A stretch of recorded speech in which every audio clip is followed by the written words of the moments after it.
Hello, and welcome to Unpacking with Cargo Bay. On this episode, we are going to talk about all the misconceptions or facts you have about being a cargo pilot. First of all, Witam from Warsaw, Poland. I have a short layover. It's only 15 hours. It's cold, it's foggy, so this is one of the layovers where I'll probably just sleep, work out, eat, and then it's time to pull chocks and get out of here. All right, so let's jump right into it. The first question I received was, are most cargo flights red eyes? All right, so to keep it simple, I'm only going to speak about domestic flying. So international, I'm not going to even speak about that because it's a wash. Only domestic flights is what I'm going to be referring to. All right, so are most cargo flights red eyes? Well, I'd say if I had to put a percentage to the daytime flying flights and the nighttime flying flights, and by red eye, let's just say from midnight to 4 a.m. All right. So I'd say it's about 65% nighttime flying domestically compared to 35% daytime flying. So by that definition, it's majority. So we're going to go with fact on that one. All right. Next question. Does daytime flying go senior? Meaning, is it highly desirable? Do you have to be at the company for a long time to get a daytime flying line? I'm going to go with cap because every pilot has their niche. I'm at my company. Me personally, I don't want a daytime flying line.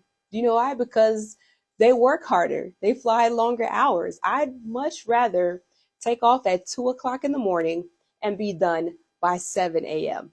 So daytime flying does not go senior because not every pilot at my company views it as desirable.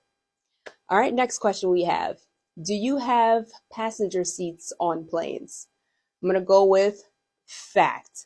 And I actually posted a reel about this. We do have passenger seats, and the passengers are pilots, either from our company or from any other airline. You just need to be an airline pilot, and then you can fly as a passenger on our jets.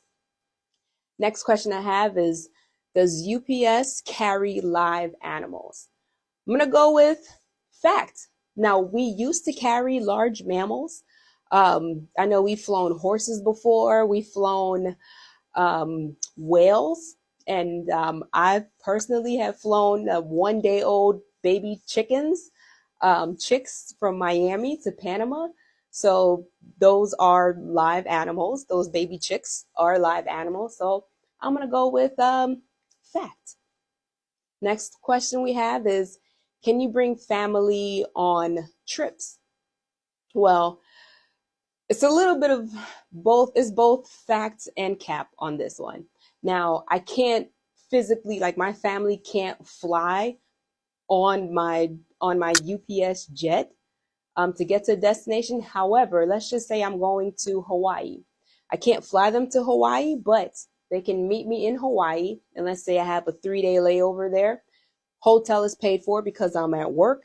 So they can indulge in the trip and we can vacation together. They just can't fly on my jet. I just can't fly them there. Okay.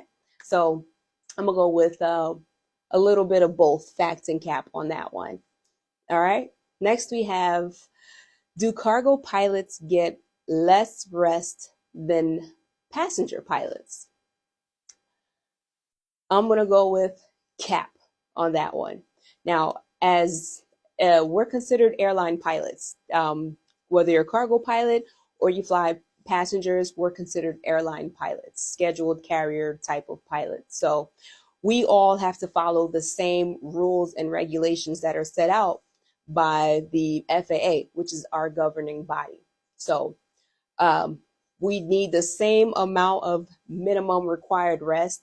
And I would further go on to say that there's a little carve out for cargo pilots, especially the ones that fly in the middle of the night, basically saying that we can't work as hard or fly as much because we are flying in the middle of the night.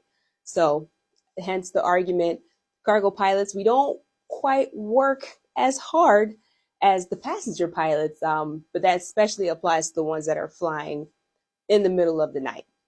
Okay, so that is cap. And lastly, we have, do cargo pilots use different airports? That is the big fat cap. We fly to every passenger airport and beyond that, non-passenger airport. So yeah, so I think I covered all the questions this time. Of course, if you have any questions, drop them down in the comments. Send me a message. If I need to do another one of these factor cap episodes, I'll do that if that's necessary. But if not, until then, y'all take care of yourself, and I'll see you next time.